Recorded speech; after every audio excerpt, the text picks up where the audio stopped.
नमस्कार विद्यार्थी मित्रांनो, स्वागत आहे तुमचं सिम्प्लिफाईड अकॅडमी ऑनलाईन लर्निंग प्लॅटफॉर्मवर। मी बालाजी सुर्णे, सिम्प्लिफाईड चालू घडामोडी डायरी या पुस्तकाचा लेखक। आपण 36व्या अंकावर एक नवीन लेक्चर सिरीज चालू केलेली आहे। त्याच्यामधले 6 लेक्चर आपण बघितले, टॉपिक वाईज लेक्चर बघतोय। त्या अंकामध्ये जे काही टॉपिक असतील, पहिल्या टॉपिक पासून आपण सुरुवात केलेली होती। आतापर्यंत 6 लेक्चर्स बघितलेत, आज 7वा दिवस आहे।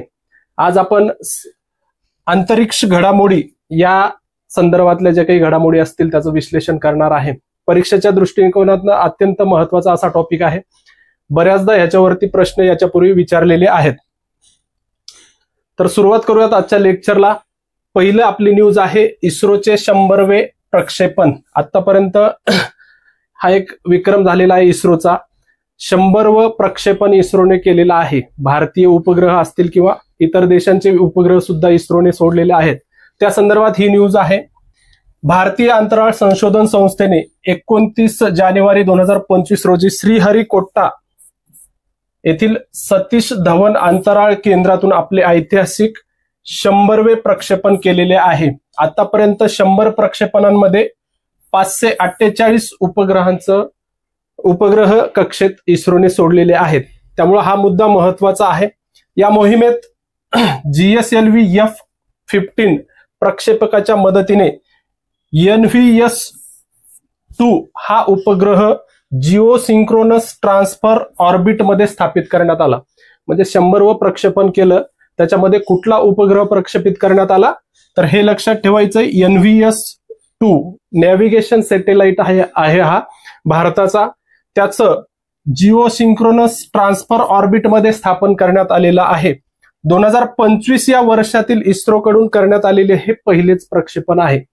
2025 या वर्षातील ही इस्रोची पहिली मोहीम होती।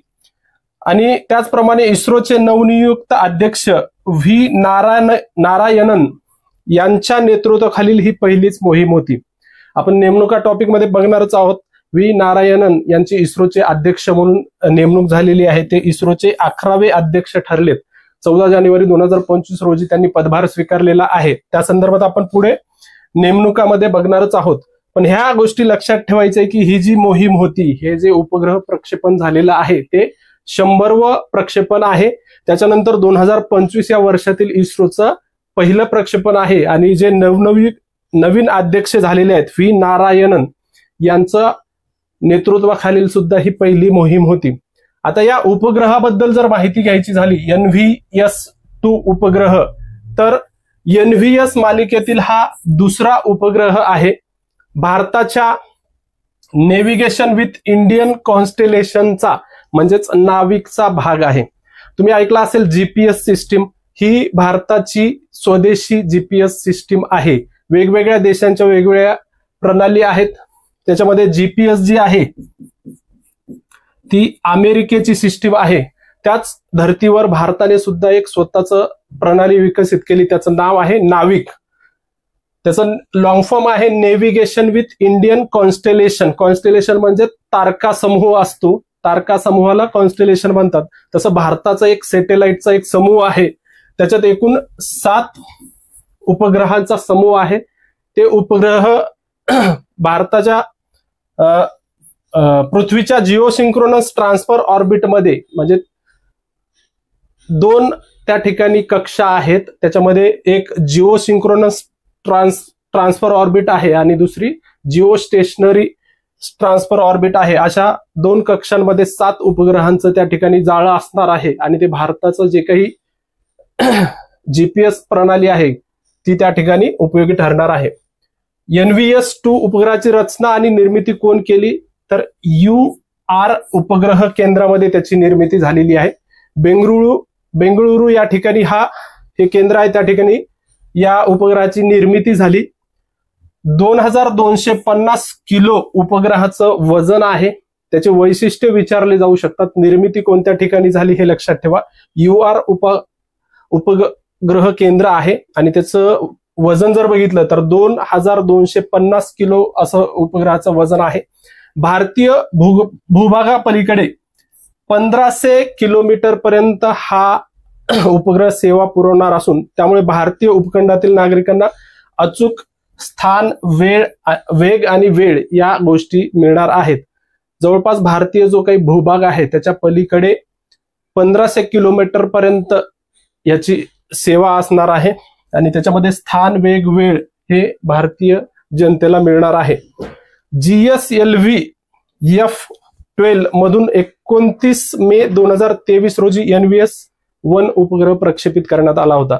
2023 मध्ये पहिला उपग्रह याच्या अंतर्गत प्रक्षेपित करण्यात आला. आता NVS-2 उपग्रह प्रक्षेपित करण्यात आलेला आहे. नाविक मध्ये दुसऱ्या पिढीच्या 5 उपग्रहांचा समावेश आहे. NVS-1 पासून NVS-5 अशी या उपग्रहांची नावे आहेत. ठीक आहे. पुढची न्यूज आहे आपली क्रायोजेनिक इंजिना संदर्भात. CE-20 असं त्या इंजिनाचं नाव आहे. त्याच्या C म्हणजे क्रायोजेनिक, E म्हणजे इंजिन असं त्याचा लॉंग फॉर्म होतो. CE-20 क्रायोजेनिक इंजिनाची चाचणी इस्रोनं घेतलेली आहे. त्या संदर्भात न्यूज आहे. 7 फेब्रुवारी 2025 रोजी इस्रोने स्वदेशी CE-20 क्रायोजेनिक इंजिनाची इग्निशन चाचणी घेतलेली आहे. प्रज्वलन, इग्निशन म्हणजे प्रज्वलन असा त्याचा अर्थ होतो. या इंजिनाची इग्निशन चाचणी घेतलेली आहे. तामिळनाडूतील महेंद्रगिरी येथील इस्रो प्रोपल्शन कॉम्प्लेक्स या ठिकाणी हाय अल्टिट्यूड टेस्ट फॅसिलिटीमध्ये ही चाचणी घेण्यात आली. प्रश्न असा विचारला जाऊ शकतो की जे इस्रोने चाचणी घेतलेली आहे क्रायोजेनिक इंजिनाची ते कोणत्या ठिकाणी पार पडली, तर तामिळनाडूतील महेंद्रगिरी या ठिकाणी ही चाचणी पार पडलेली आहे.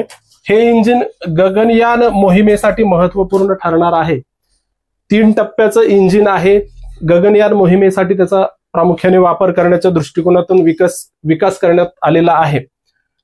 हे इंजिन लॉन्च व्हेइकल मार्क 3 चा वरचा टप्पा यशस्वीपणे कार्यान्वित करते. जे आपलं लॉन्च व्हेइकल मार्क 3 आहे त्याला पहिले GSLV म्हणून ओळखलं जायचं. GSLV मार्क 3 असं या नावानं ओळखलं जात होतं. आता त्याचं नामकरण लॉन्च व्हेइकल मार्क 3 असं करण्यात आलेलं आहे.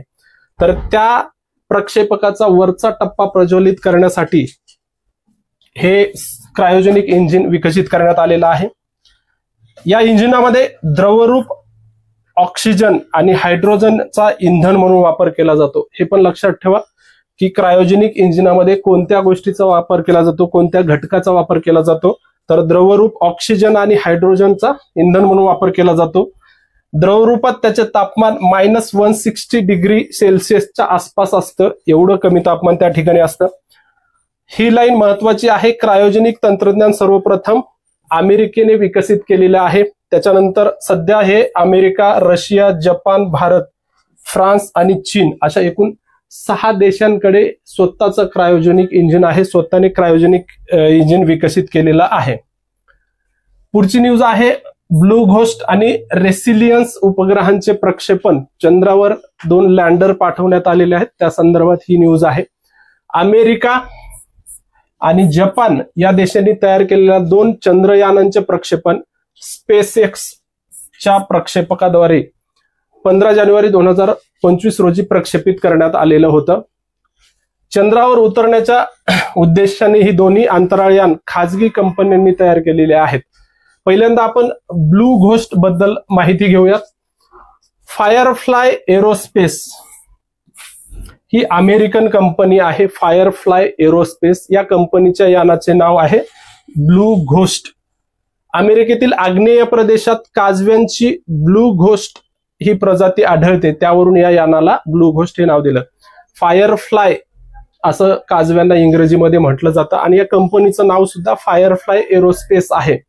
तुम्ही जर कंपनीचा लोगो जरी बघितला तर तो काजव्यांचा लोगो आहे, काजवा त्या संदर्भात. आणि अमेरिकेतील आग्नेय प्रदेशात काजव्यांना ब्लू घोस्ट म्हणून ओळखलं जातं. त्याचं नाव ह्या यानाला किंवा लँडरला देण्यात आलेलं आहे. एकूण 2 मीटर लांबीचं हे यान मार्च 2025 महिन्याच्या प्रारंभी चंद्राच्या मार्क क्रिसियम या भागात उतरणार आहे. 2 मार्च 2025 रोजी हे त्या भागामध्ये लँड झालेलं आहे. चंद्रावर हे ब्लू घोस्ट नावाचं यान उतरलेलं आहे. त्याची अपडेटेड माहिती आपल्या पुढच्या अंकात आहे.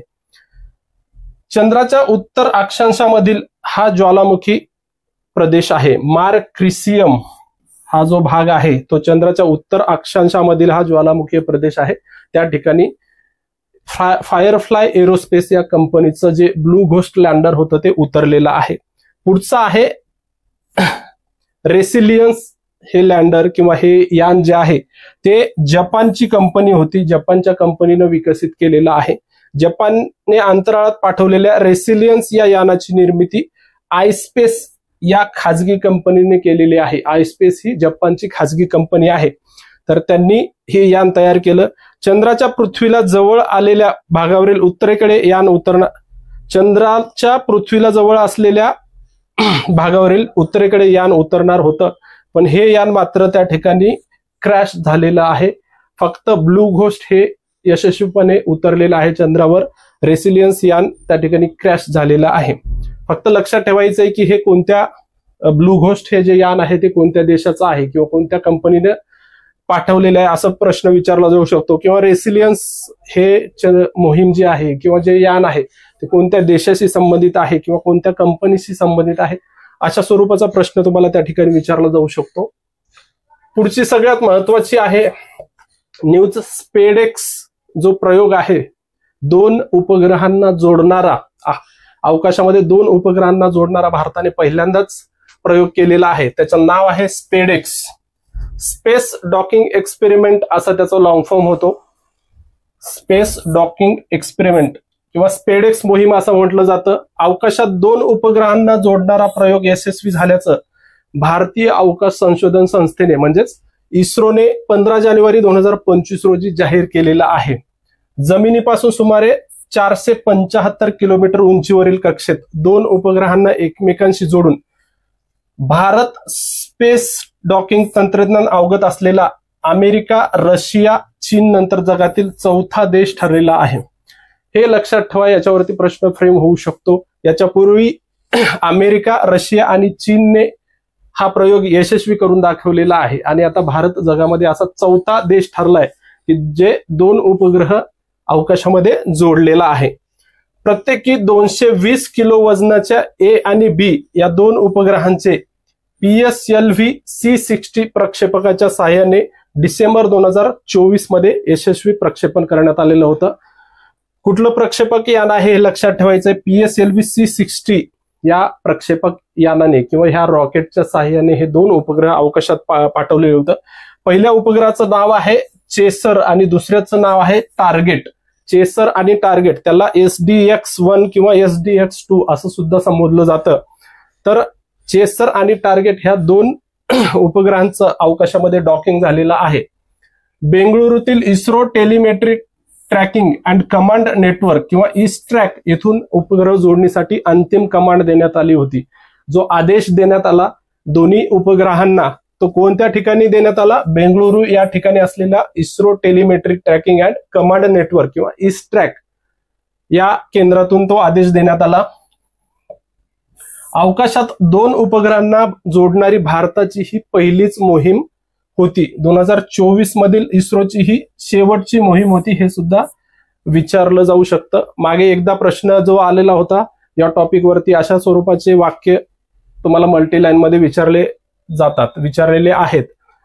ए उपग्रहावर हाय रेझोल्युशन कॅमेरा तर बी उपग्रहावर मिनिएचर मल्टीस्पेक्ट्रल पेलोड आणि रेडिएशन मॉनिटर पेलोड ही उपकरणे बसवण्यात आलेली होती. ठीक आहे. सगळ्यात महत्वाचं लक्षात ठेवायचं या न्यूजमध्ये की भारत 4था देश आहे. त्याच्या आधी अमेरिका, रशिया आणि चीनने ही कामगिरी केलेली आहे. PSLV-C60 या प्रक्षेपकाच्या माध्यमातून डिसेंबर 2024 मध्ये प्रक्षेपण करण्यात आलेलं होतं. पुढची न्यूज आहे प्रोबा 3 मोहिमेचं यशस्वी प्रक्षेपण केलेलं आहे इस्रोने.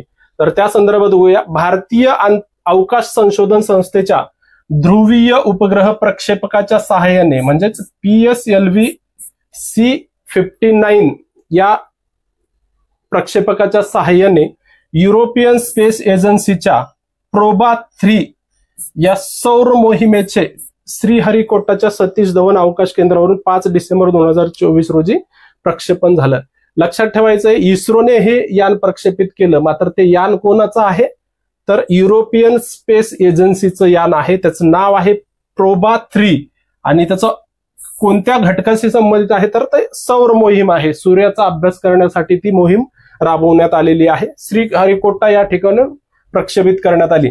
आता प्रोबाचा जर तुम्ही लॉंग फॉर्म बघितला तर प्रोजेक्ट फॉर ऑनबोर्ड ऑटोनॉमी असा त्याचा लॉंग फॉर्म होतो. या मोहिमेतून अवकाशात सूर्यग्रहणाची स्थिती कृत्रिमरित्या तयार करून सूर्याच्या वातावरणाचा अभ्यास करण्यात येणार आहे. कोणत्या उद्देशाने हे यान हे केलं असं विचारलं जाऊ शकतं, किंवा अवकाशात सूर्यग्रहणाची स्थिती कृत्रिमरित्या तयार करून सूर्याच्या वातावरणाचा अभ्यास करण्यासाठी कोणतं यान प्रक्षेपित करण्यात आलं तर प्रोबा 3 असं त्याचं उत्तर असणार आहे. परत ते भारताने प्रक्षेपित केलं आहे आणि युरोपियन स्पेस एजन्सीचं आहे. कोणत्या संस्थेचं आहे असं सुद्धा विचारलं जाऊ शकतं, त्यामुळे हे लक्षात ठेवायचं आहे. इस्रोची व्यावसायिक शाखा असलेल्या न्यू स्पेस इंडिया लिमिटेडच्या माध्यमातून हे व्यावसायिक उड्डाण केलेलं होतं. म्हणजे जे काही कमर्शियल प्रोजेक्ट्स असतील, कमर्शियल उपग्रह असतील तर त्यांचं प्रक्षेपण करण्यासाठी किंवा त्या संबंधित प्रोजेक्ट राबवण्यासाठी एक नवीन संस्था स्थापन केली. त्याला एनसील असं म्हटलं जातं. न्यू स्पेस इंडिया लिमिटेड 2019 मध्ये या संस्थेची स्थापना झाली.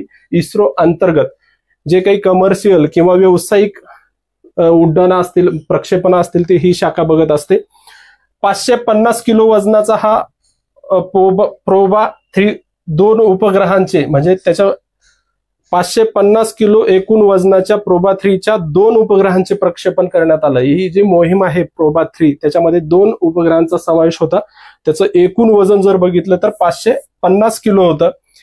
कोरोनाग्राफ आणि ॲक्युल्टर असे 2 उपग्रह होते. कोरोनाग्राफचं वजन 310 किलो आणि ऑक्युल्टर असं जो दुसरा उपग्रह आहे त्याचं 240 किलो असे 2 उपग्रह आहेत. त्याची नावं 2 आहेत, लक्षात ठेवा.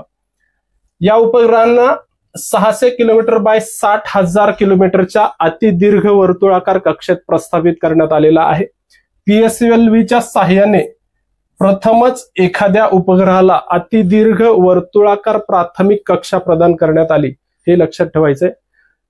असा प्रश्न विचारला जाऊ शकतो की PSLVच्या साह्याने कोणत्या उपग्रहाला एक अतिदीर्घ वर्तुळाकार प्राथमिक कक्षा प्रदान करण्यात आली असं सुद्धा विचारलं जाऊ शकतं.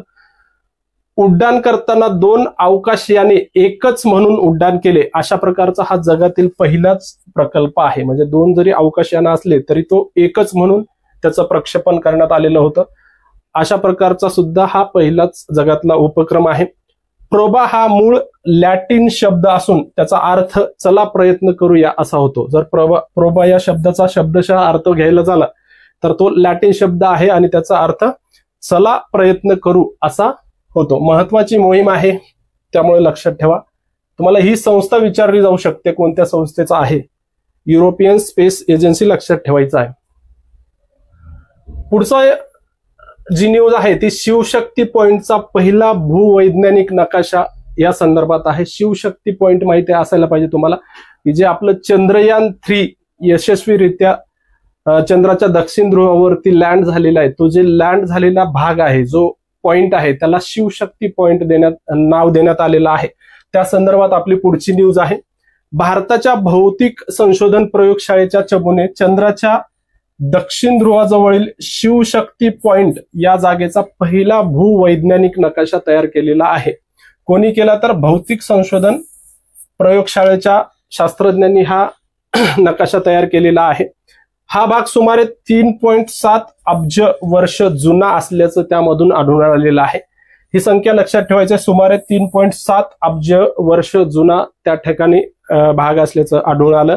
पृथ्वीवर ज्या काळात जीवसृष्टीचे अस्तित्व निर्माण झाले तेवढाच जुना हा बिंदू असल्याचे निरीक्षणात शास्त्रज्ञांनी नोंदवलेलं आहे. बेंगळुरूमधील इस्रोची इलेक्ट्रो ऑप्टिक सिस्टीम लॅब आणि चंदीगडच्या पंजाब विद्यापीठातील शास्त्रज्ञांच्या एका पथकाने नकाशासाठी मदत केलेली आहे. भौतिक संशोधन प्रयोगशाळेला कोणत्या संस्थांनी मदत केली? इस्रोची बेंगळुरू या ठिकाणी असलेली इलेक्ट्रो ऑप्टिक सिस्टीम लॅब आणि चंदीगड या ठिकाणी असलेलं पंजाब विद्यापीठ या 2 संस्थांनी त्या ठिकाणी मदत केलेली आहे. आता चंद्रयान मोहीम 3 महत्वाची आहे. याचं प्रक्षेपण झालं 14 जुलै 2023 मध्ये आणि चंद्रावर जे लँडिंग झालं ही तारीख विसरायची नाहीये. 23 ऑगस्ट 2023 ला चंद्रावर चंद्रयान 3 जे लँडर आहे ते लँड झालेलं आहे. 23 ऑगस्ट हा राष्ट्रीय अंतराळ दिन म्हणून घोषित केलेला आहे भारताने.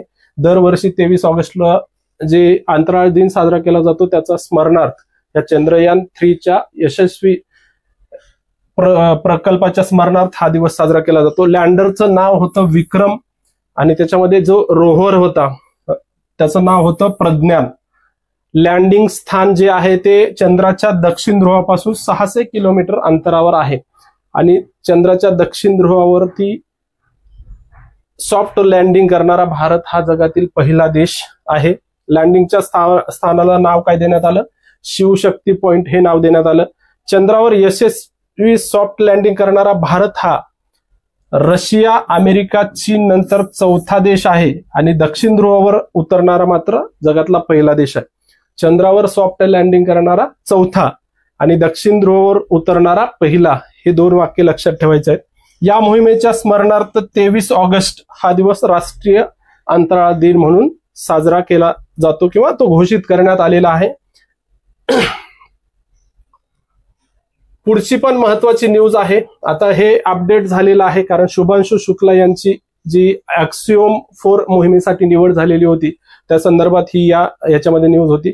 आता 25 जून 2025 रोजी शुभांशु शुक्ला यांचं म्हणजे ऑक्सिओम 4 या मोहिमेचं उड्डाण झालं. ते सध्या आंतरराष्ट्रीय अंतराळ स्थानकात आहेत. त्या संदर्भात ही न्यूज आहे. इस्रोचे अंतराळवीर आणि भारतीय हवाई दलाचे अधिकारी शुभांशु शुक्ला हे ॲक्सिओम मिशन 4 साठी पायलट म्हणून काम पाहतील असं दिलेलं आहे. हे यान फ्लोरिडा येथील नासाच्या केनेडी स्पेस सेंटर मधून आंतरराष्ट्रीय अंतराळ स्थानकात प्रवास करणार आहे. 25 जून 2025 रोजी त्याचं उड्डाण झालं. स्पेसएक्स ड्रॅगन अंतराळातून कक्षेत फिरणाऱ्या IIS प्रयोगशाळेला भेट देणारे शुक्ला हे पहिले भारतीय अंतराळवीर ठरतील असं म्हटलेलं आहे. पण ते ठरलेले सुद्धा आहेत. अंतराळ स्थानक जे आहे आंतरराष्ट्रीय अंतराळ स्थान त्या स्थानकात जाणारे शुभांशु शुक्ला हे पहिले भारतीय ठरलेले आहेत. तुम्हाला माहिती आहे 1984 ला राकेश शर्मा हे अंतराळात जाणारे पहिले भारतीय होते. त्याच्यानंतर हे शुभांशु शुक्ला दुसरे भारतीय ठरलेत.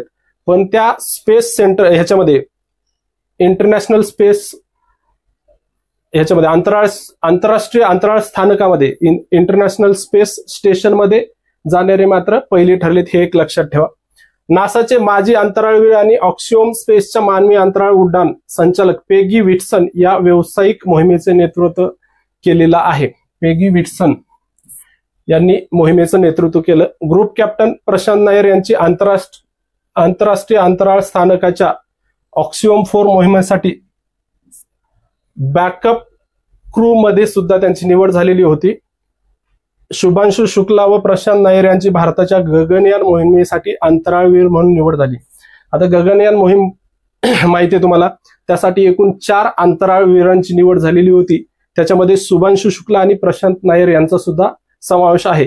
ऑक्सिओम 4 मोहिमेसाठी शुभांशु शुक्ला यांना अंतराळात पाठवण्यात आलं, पण त्यांना बॅकअप म्हणून सुद्धा प्रशांत नायर यांची निवड त्या ठिकाणी या मोहिमेसाठी करण्यात आलेली होती.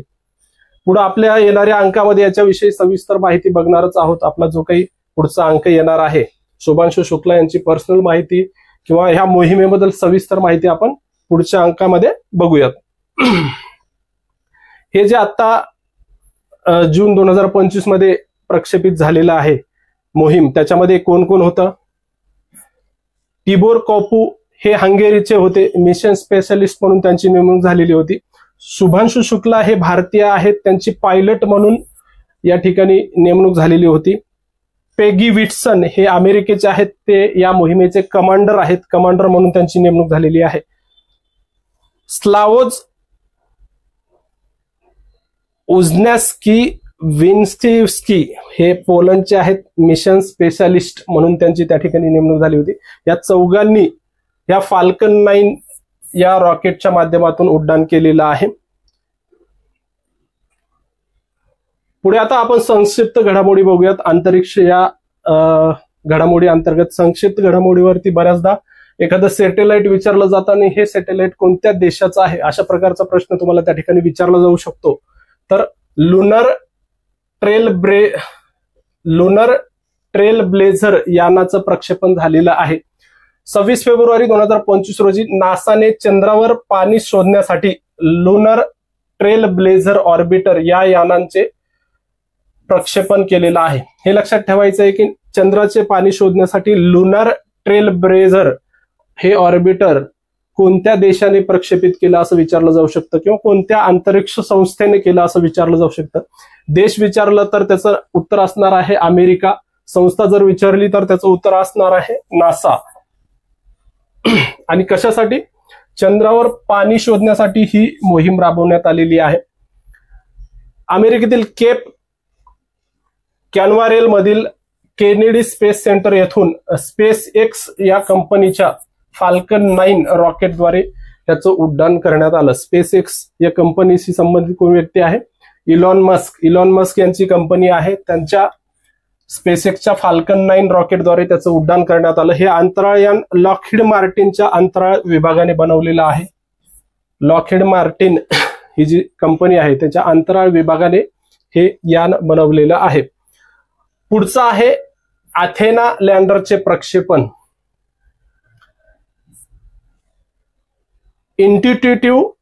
इंट्युटिव्ह मशीन्स या अमेरिकन खासगी अवकाश संशोधन कंपनीने 26 फेब्रुवारी 2025 रोजी चंद्राच्या दक्षिण ध्रुवाच्या जवळ जाण्याच्या उद्देशाने अथेना हे लँडर प्रक्षेपित केलेलं होतं.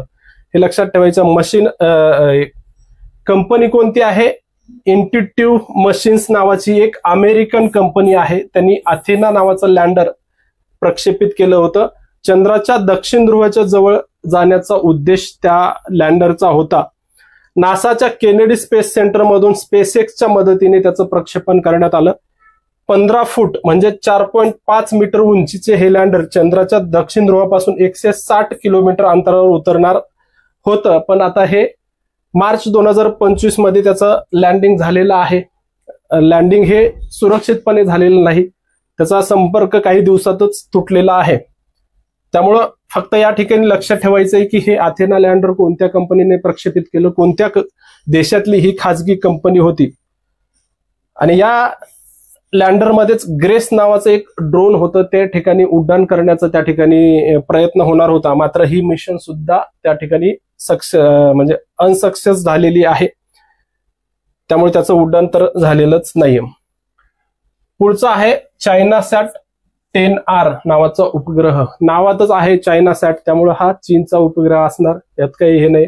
जुन्या झालेल्या चायनासॅट 10 या अंतराळयानाची जागा घेण्यासाठी 22 फेब्रुवारी 2025 रोजी जिओ सिंक्रोनस ट्रान्सफर ऑर्बिटमध्ये चायनासॅट 10R किंवा त्यालाच झोंगझिंग 10R हा नावाने सुद्धा ओळखलं जातं, त्या नवीन संप्रेषण उपग्रहाचे प्रक्षेपण झाले. आता जिओ सिंक्रोनस ट्रान्सफर ऑर्बिट म्हणजे काय? ही जर पृथ्वी असेल त्याच्या मध्यभागातून आपल्याला माहिती आहे की इक्वेटर जातं किंवा विषुववृत्त जातं. तर विषुववृत्ताला समांतर जी कक्षा आहे त्याला जिओ सिंक्रोनस ट्रान्सफर ऑर्बिट असं म्हटलं जातं. लॉंग मार्च 3B प्रक्षेपकाच्या मदतीने हा उपग्रह सोडण्यात आला. हा उपग्रह चीनच्या बेल्ट अँड रोड इनिशिएटिव्ह साठी महत्वाचा असलेल्या वाहतूक, आपत्कालीन प्रतिसाद आणि ऊर्जा यासह विविध क्षेत्रांना मदत करणार आहे. एक लक्षात ठेवायचंय, बेल्ट अँड रोड इनिशिएटिव्ह कोणत्या देशाचा आहे या प्रकारचा प्रश्न आयोगाने विचारलाय. तर चीन मधला हा प्रकल्प आहे, चीनच्या पुढाकाराने राबवला जातो. दुसरी या ठिकाणी महत्वाची न्यूज काय आहे? झोंगझिंग 10R हा कोणत्या देशाचा उपग्रह आहे असं विचारलं जाऊ शकतं. त्याचं दुसरं नाव आहे चायनासॅट 10R. पुढची न्यूज आहे जॉन मॅकफॉल हे पहिले व्यक्ती ठरले त्याबद्दल आहे. ग्रेट ब्रिटनचे माजी पॅरालिम्पियन जॉन मॅकफॉल हे दीर्घकाळाच्या अंतराळ मोहिमेसाठी वैद्यकीय मंजूर मिळवलेले पहिले अपंगत्व असलेले अंतराळवीर ठरलेत. हा मुद्दा महत्वाचा आहे. दीर्घकाळाच्या अंतराळ मोहिमांसाठी वैद्यकीय मंजूर मिळालेले पहिले अपंगत्व असलेले अंतराळवीर कोणते, असा प्रश्न विचारला जाऊ शकतो. तर जॉन मॅकफॉल असं त्यांचं नाव आहे आणि ते ग्रेट ब्रिटनचे रहिवासी आहेत. युरोपियन स्पेस एजन्सीचा अंतराळवीर आता आंतरराष्ट्रीय अंतराळ स्थानकात उड्डाणासाठी प्रवेश मिळवण्यास आणि प्रशिक्षण घेण्यास पात्र ठरलेला आहे. वयाच्या 19व्या वर्षी मोटरसायकल अपघातानंतर मॅकफॉलचा उजवा पाय कापण्यात आला होता. आता 43 वर्षांचा तो ऑर्थोपेडिक सर्जन असून 2008 मध्ये बीजिंगमध्ये त्याने धावण्याच्या पॅरालिम्पिक स्पर्धेमध्ये कांस्य पदक जिंकलेलं होतं. नोव्हेंबर 2022 मध्ये मॅकफॉल हा ESA च्या अंतराळवीर राखीव गटात सामील होणारा शारीरिक अपंगत्व असलेला पहिला व्यक्ती बनलेला होता. नाव लक्षात ठेवायचंय, मॅकफॉल, जॉन मॅकफॉल हे पहिले अपंगत्व असलेले अंतराळवीर ठरलेले आहेत आणि ग्रेट ब्रिटनचे ते नागरिक आहेत. ठीक आहे. पुढची महत्वाची एक अपडेट आहे, आपले 2 पुस्तक सध्या मार्केटमध्ये अवेलेबल झालेले आहेत. महाराष्ट्राचा भूगोल आणि पर्यावरण हे रिव्हिजन स्वरूपात नोट्स स्वरूपात दिलेले आहे. महाराष्ट्राच्या भूगोलमध्ये संपूर्ण मॅपच्या माध्यमातून आणि इन्फोग्राफिक्सच्या माध्यमातून अतिशय उत्तम अशी मांडणी केलेली आहे. हे पुस्तक तुम्ही एकदा चाळून पाहू शकता. अतिशय उत्तम अशी मांडणी आहे, सर्वसमावेशक डेटा त्याच्यामध्ये आहे आणि अपडेटेड सगळी माहिती आहे. 2025 पर्यंतची अपडेटेड माहिती आहे. दुसरं महत्वाचं म्हणजे तुम्हाला मुख्य परीक्षेला अत्यंत उपयुक्त ठरणारं पर्यावरण रिव्हिजन नोट्स या स्वरूपातलं एक छोटंसं पुस्तक आपण उपलब्ध करून दिलेलं आहे. त्याच्यामध्ये सुद्धा अपडेटेड माहिती आहेत. शेवटच्या ह्याच्यावरती एक आपण टॉपिक दिलाय, चालू घडामोडी, पर्यावरणासंबंधित जे काही चालू घडामोडी असतील त्याचा समावेश ह्याच्यामध्ये केलेला आहे. तुम्हाला गट ब आणि गट क च्या मुख्य परीक्षेला तसेच येणारी राज्यसेवा पूर्व परीक्षा आहे त्याला सुद्धा हे पुस्तक अत्यंत उपयुक्त ठरणार आहे. हे दोन्ही पुस्तकं तुम्हाला मार्केटमध्ये अवेलेबल आहेत, कोणत्याही ठिकाणी तुम्हाला भेटून जातील. प्लस आपली सिम्प्लिफाईडची एक वेबसाईट आहे simplifiedcart.com, ह्याच्यावरनं सुद्धा तुम्ही मागवू शकता.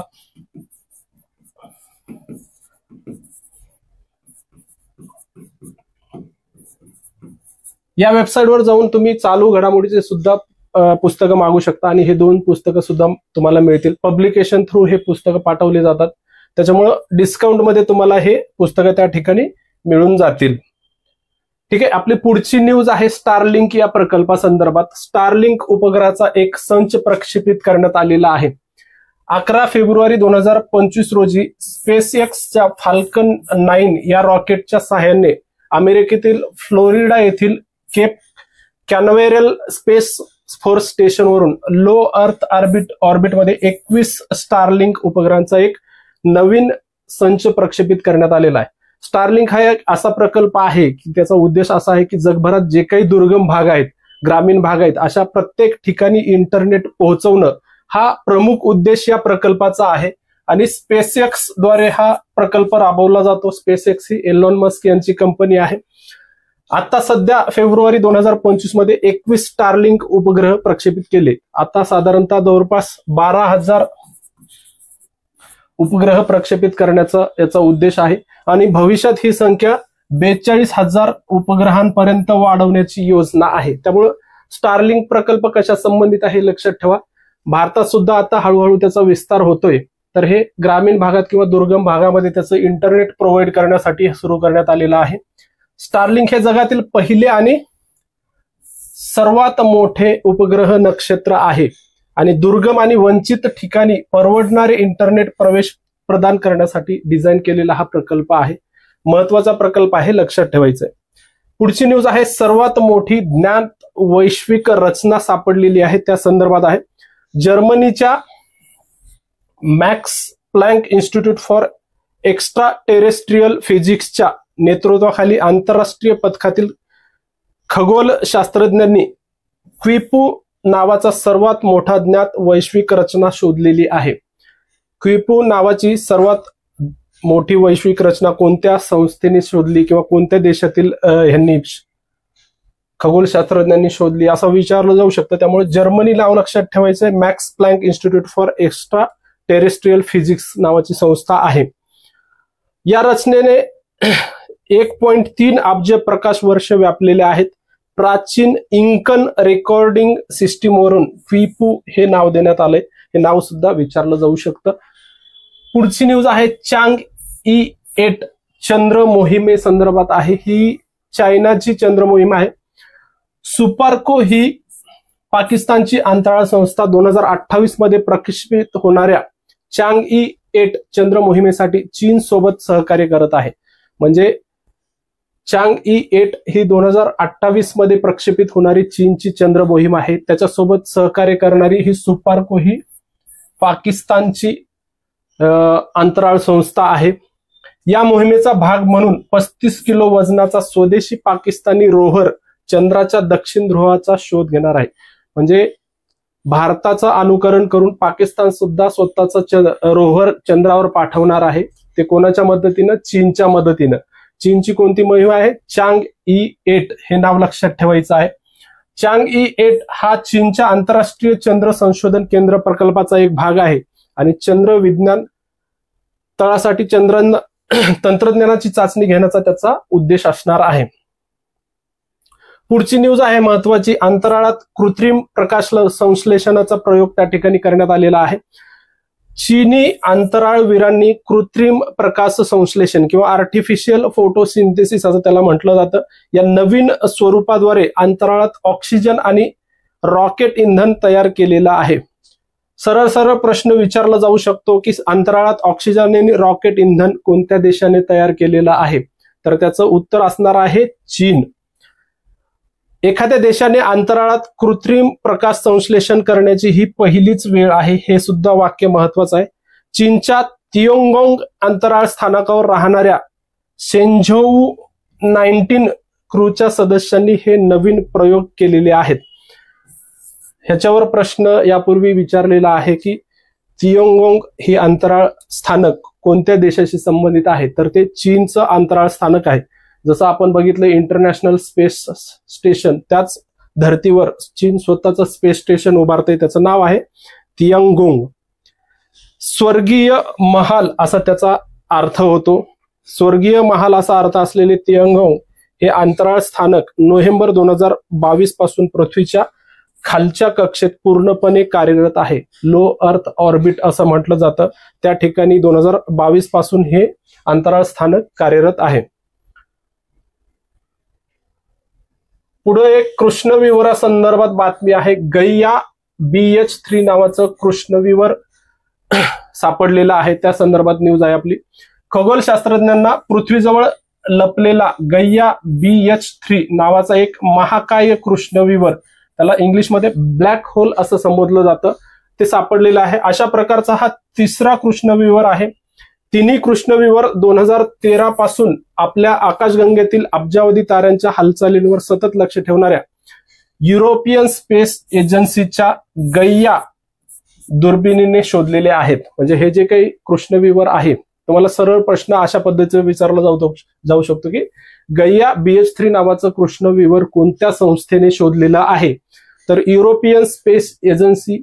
त्याचं दुर्बीण सुद्धा विचारलं जाऊ शकतं. गैया नावाची दुर्बीण आहे.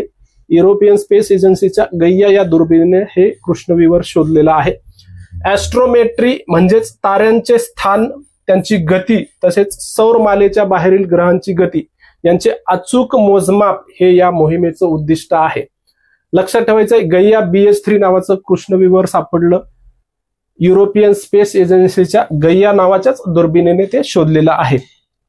पुढची आहे भारताची जी काही प्रस्तावित चंद्र मोहीम आहे, चौथी चंद्रयान 4, त्या मोहिमेसंदर्भात आहे. आतापर्यंत भारताने 3 चंद्र मोहिमा राबवलेल्या आहेत. भारत 2027 मध्ये चंद्रयान 4 ही मोहीम राबवणार असून चंद्रावरील खडकांचे नमुने या मोहिमेअंतर्गत पृथ्वीवर आणले जाणार आहेत. अनोखी अशी ही मोहीम असणार आहे. ही माहिती विज्ञान व तंत्रज्ञान मंत्री जितेंद्र सिंह यांनी दिलेली आहे. त्याचप्रमाणे चंद्रयान 4 मोहिमेत अवजड LVM-2 प्रक्षेपकाचे किमान 2 वेळा स्वतंत्ररित्या प्रक्षेपण केलं जाणार आहे. LVM लाच आता मगाशी सांगितल्याप्रमाणे GSLV Mark 2 असं सुद्धा म्हटलं जायचं. त्याला बाहुबली रॉकेट सुद्धा म्हणून ओळखलं जातं. LVM-2 याचं 2 वेळा स्वतंत्ररित्या प्रक्षेपण केलं जाणार आहे. या प्रक्षेपकातून 5 वेगवेगळे घटक अवकाशात नेले जातील आणि ते कक्षेत एकत्रित जोडले जातील अशीही माहिती त्या ठिकाणी दिलेली आहे. पुढचा आहे मित्सुबिशी 6 उपग्रह.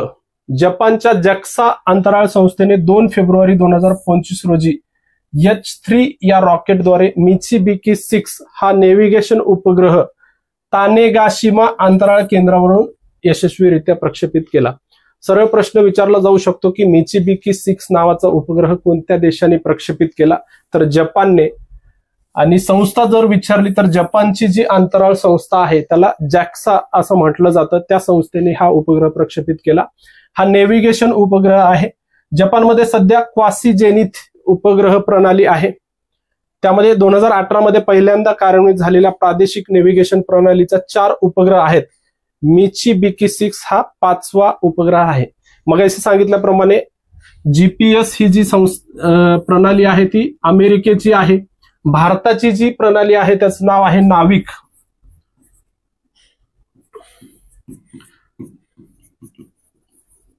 भारताची जी प्रणाली आहे त्याची नाविक अशी आहे. ग्लोनास नावाची एक रशियाची प्रणाली आहे. बेडाऊ नावाची एक चीनची प्रणाली आहे. अशा वेगवेगळ्या प्रणाली आहेत. त्यामध्ये आता जपानची सुद्धा भर पडलेली आहे. क्वासीजेनिथ नावाची किंवा QZSS नावाची स्वतःची दिशादर्शन प्रणाली त्या ठिकाणी जपानने विकसित केलेली आहे. त्याच्यानंतर PRSCEO-1 नावाचा एक उपग्रह प्रक्षेपित झालेला आहे. चीन या देशाने 17 जानेवारी 2025 रोजी जिवुक्वान उपग्रह प्रक्षेपण केंद्रातून पाकिस्तानी उपग्रह अवकाशात यशस्वीपणे प्रक्षेपित केलेला आहे. लक्षात ठेवायचं आहे हा पाकिस्तानी उपग्रह आहे, चीनने प्रक्षेपित केलाय. PRSCEO-1 असं या उपग्रहाचं नाव असून लॉंग मार्च 2D रॉकेटच्या साहाय्याने प्रक्षेपित करण्यात आला. तसेच या प्रक्षेपकाचे तियानलू-1 आणि लॅन्टान-1 या उपग्रहाचे सुद्धा प्रक्षेपण झालेलं आहे. PRSCEO-1 उपग्रह पाकिस्तानचा आहे, चीनने प्रक्षेपित केला आणि यासोबतच आणखी 2 उपग्रह प्रक्षेपित करण्यात आलं. तियानलू-1 आणि लॅन्टान-1 हे 2 उपग्रह चीनचे आहेत. पुढची महत्वाची न्यूज आहे श्रीहरिकोटा येथे 3रे लॉन्च पॅड निर्माण करण्यात येणार आहे. नवी दिल्लीत पंतप्रधान नरेंद्र मोदी यांच्या अध्यक्षतेखाली 15 जानेवारी 2025 रोजी जी केंद्रीय मंत्रिमंडळ बैठक झाली त्याच्यामध्ये श्रीहरिकोटा येथील सतीश धवन अंतराळ केंद्रातील 3ऱ्या लॉन्च पॅडच्या निर्मितीला मंजुरी देण्यात आली. कोणत्या ठिकाणी 3रं लॉन्च पॅड होणार आहे अशा प्रकारचा प्रश्न विचारला जाऊ शकतो, तर त्याचं नाव आहे Sriharikota. Next generation launch vehicle त्यालाच NGLV किंवा सूर्या हे नाव देण्यात आलेलं आहे. भविष्यातील मानवी अवकाश मोहिमा ज्या काही मॅन मिशन असतात भविष्यातल्या, जसं गगनयान आपलं मानवी अवकाश मोहीम आहे त्या स्वरूपाच्या काही भविष्यातील मिशन्स असतील किंवा अद्ययावत लॉन्च व्हेकल मार्क 3 किंवा LVM-3 असं त्याला म्हणतो आपण, या रॉकेटच्या उड्डाणासाठी या 3ऱ्या प्रक्षेपण स्थळाचा वापर केला जाणार आहे. लक्षात ठेवायचंय कोणत्या ठिकाणी होणार आहे असा सरळ प्रश्न त्या ठिकाणी विचारला जाऊ शकतो. न्यू ग्लेन नावाचं एक प्रक्षेपक आहे, त्याची चाचणी झालेली आहे, त्या संदर्भात पुढची न्यूज आहे. अमेझॉनचे संस्थापक जेफ बेझोस यांच्या ब्लू ओरिजिन या अमेरिकन कंपनीने 16 जानेवारी 2025 रोजी फ्लोरिडा येथील प्रक्षेपण केंद्रावरून न्यू ग्लेन या महाकाय प्रक्षेपकाची पहिली चाचणी केली. ब्लू ओरिजिन ही अंतराळ क्षेत्राशी संबंधित अमेरिकन खाजगी कंपनी आहे. त्यांचे संस्थापक कोण आहेत? जेफ बेझोस, म्हणजे जे अमेझॉनचे संस्थापक आहेत त्यांचीच ही कंपनी आहे ब्लू ओरिजिन. त्यांनी न्यू ग्लेन नावाचं एक प्रक्षेपक आहे त्याची पहिली चाचणी केलेली आहे. पृथ्वीची कक्षा पूर्ण करणारे अमेरिकेचे पहिले अंतराळवीर जॉन ग्लेन यांच्या स्मरणार्थ त्या प्रक्षेपकाला न्यू ग्लेन असं नाव देण्यात आलं. पृथ्वीची कक्षा पूर्ण करणारे अमेरिकेचे ते पहिले अंतराळवीर होते. या प्रक्षेपकाची उंची जर बघितली तर 98 मीटर, जवळपास 320 फूट आहे. प्रक्षेपण उपग्रह प्रक्षेपण व अंतराळवीरांना अवकाशात नेण्याबरोबरच चंद्र मोहिमेच्या दृष्टीनेही हे प्रक्षेपक विकसित करण्यात येणार आहे. तुम्हाला सरळ विचारलं जाऊ शकतं की कोणत्या कंपनीने न्यू ग्लेन नावाचं प्रक्षेपक याची चाचणी घेतली. मग त्याच्यात वेगवेगळे ऑप्शन असू शकतात, तर ब्ल्यू ओरिजिन हे नाव लक्षात ठेवा. पुढची आपली न्यूज आहे अंतराळात पालकाच्या तंतुग्रंथीची वाढ या संदर्भात आहे. महत्वाचा प्रयोग त्या ठिकाणी करण्यात आला. इस्रोचं जे पोयम-4 नावाचं मिशन आहे त्या अंतर्गत हा प्रयोग करण्यात आला. इस्रोच्या ऑर्बिटल एक्सपेरिमेंट मॉडेलमध्ये पीचा अर्थ होतो PSLV, ओचा आहे ऑर्बिटल, ई एक्सपेरिमेंट आणि एम मॉड्यूल असं त्याचा लॉंग फॉर्म आहे. पोयम या मिशन अंतर्गत पालकाच्या तंतुग्रंथीची किंवा स्पिनॅक कॅलस टिश्यूची वाढ होत असल्याचं दिसून आल्याची माहिती शास्त्रज्ञांनी जानेवारी 2025 मध्ये दिली. मुंबईतील अमेठी विद्यापीठाने पालकाच्या तंतुग्रंथी अंतराळात पाठवल्या आहेत. अंतराळ मोहिमेदरम्यान वनस्पतीच्या वाढीतून अन्न आणि पौष्टिक आहार उपलब्ध करणे हा या मोहिमेचा उद्देश आहे. या न्यूजमध्ये सगळ्यात महत्वाचं लक्षात ठेवायचं आहे की पालकाच्या तंतुग्रंथी आहेत त्या कुठल्या वनस्पती किंवा कुठली भाजी आहे हे लक्षात असू द्या. पालक या भाजीच्या तंतुग्रंथी पाठवल्यात. कोणी पाठवल्या होत्या? मुंबईतील अमेठी विद्यापीठाने ह्या तंतुग्रंथी पाठवल्या होत्या. ही संस्था सुद्धा किंवा विद्यापीठ सुद्धा लक्षात ठेवायचं आहे. पोयम-4 मिशन अंतर्गत हा प्रयोग करण्यात आला. त्याच्याशी निगडीत पुढची न्यूज त्याच्या संबंधित आहे क्रॉप्स या प्रयोगासंदर्भात. PSLV C60 हे जे आपण मगाशी बघितले की स्पेडेक्स प्रकल्प 2 उपग्रहांचं डॉकिंग जे झालेलं आहे ते स्पेडेक्स मोहीम सुद्धा PSLV C60 अंतर्गत पाठवण्यात आली होती. त्याच अंतर्गत पोयम-4 नावाचं एक मिशन पाठवलेलं होतं. त्याच्या अंतर्गत पोयम-4च्या माध्यमातून अंतराळात पाठवलेल्या काउपिया म्हणजेच चवळीच्या बियांना 6 जानेवारी 2025 रोजी अंकुर फुटल्याची ही न्यूज आहे. लक्षात ठेवायचं आहे की पोयम-4 मिशन अंतर्गत जी चवळीच्या बिया पाठवलेल्या होत्या त्या अंतराळात ते उगवण्यासाठी त्याला इंग्लिशमध्ये काउपिया असं म्हटलं जातं. त्याला अंकुर फुटलेले आहेत. या प्रयोगासाठी ऑर्बिटल प्लांट स्टडीज साठी विकसित करण्यात आलेल्या कॉम्पॅक्ट रिसर्च मॉड्यूलचा वापर करण्यात आला. क्रॉप प्रयोगामध्ये एका बंदिस्त स्वयंचलित कुपीतील 8 कप्प्यांमध्ये चवळीच्या बिया ठेवण्यात आल्या होत्या आणि त्याला आता अंकुर फुटलेला आहे. या ठिकाणी आपण इस्रोचा एक स्क्रीनशॉट दिलेला आहे. हा जो प्रयोग आहे ते VSS म्हणजे विक्रम साराभाई स्पेस सेंटरचा हा प्रयोग आहे, जो काही क्रॉप्स नावाचा प्रयोग आहे. Compact research module for orbital plant studies असा त्या क्रॉप्सचा लॉंग फॉर्म आहे. त्याच्या अंतर्गत PSLV C60 पोयम-4 या मॉड्यूल अंतर्गत जे पाठवलेलं होतं तर त्या ठिकाणी चवळीच्या बियांना त्या ठिकाणी हे आलेलं आहे, अंकुर आलेलं आहे. पुढची न्यूज आहे पार्कर सोलार प्रोबचा एक विक्रम झाला. त्या संदर्भात नासाच्या पार्कर सोलार प्रोबने 24 डिसेंबर 2024 रोजी सूर्याच्या सर्वात जवळ जाण्याचा विक्रम केलेला आहे. अतिशय महत्वाची न्यूज आहे. सूर्याच्या सर्वात जवळ जाण्याचा विक्रम कोणत्या यानाने केला तर त्याचं नाव आहे पार्कर सोलार प्रोब. ऑगस्ट 2018 मध्ये हे यान प्रक्षेपित करण्यात आलेलं होतं. सूर्याची वैज्ञानिक समज वाढवण्यासाठी आणि पृथ्वीवरील जीवनावर त्याचा परिणाम करू शकणाऱ्या आवश्यक हवामान घटनांचा अंदाज घेण्यासाठी किंवा त्याचं मदत करण्यासाठी 7 वर्षांच्या मोहिमेवर हे यान पाठवण्यात आलेलं होतं. 2021 मध्ये हे यान सूर्याच्या वरच्या वातावरणातील कोरोना थरामधून उड्डाण करणारे पहिले अंतराळयान बनले होतं. म्हणजे सूर्याच्या वातावरणाचे जे काही वेगवेगळे थर असतात त्याच्यामधला एक सूर्याच्या जवळचा थर असतो, त्याला कोरोना असं म्हटलं जातं. त्या थरामधून उड्डाण करणारं हे जगातलं पहिलं यान होतं आणि आता सगळ्यात जवळ जाण्याचा विक्रम सुद्धा त्या यानाने केलेला आहे. आणि नासा या संघटनेचा म्हणजे अमेरिका या देशाचं हे यान आहे असं पण लक्षात ठेवायचं आहे. पुढची आहे ultra high frequency communication system संदर्भात न्यूज.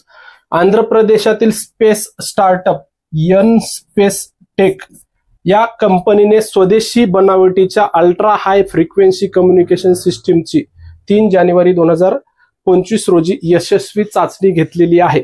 इस्रोनेच विकसित केलेल्या पोयम 4, आता मगाशी बघितल्याप्रमाणे पोयम 4 या प्लॅटफॉर्मसाठी या प्रणालीची निर्मिती करण्यात आली. कंपनीचं नाव विचारलं जाऊ शकतं की कोणत्या कंपनीने किंवा कोणत्या स्पेस स्टार्टअपने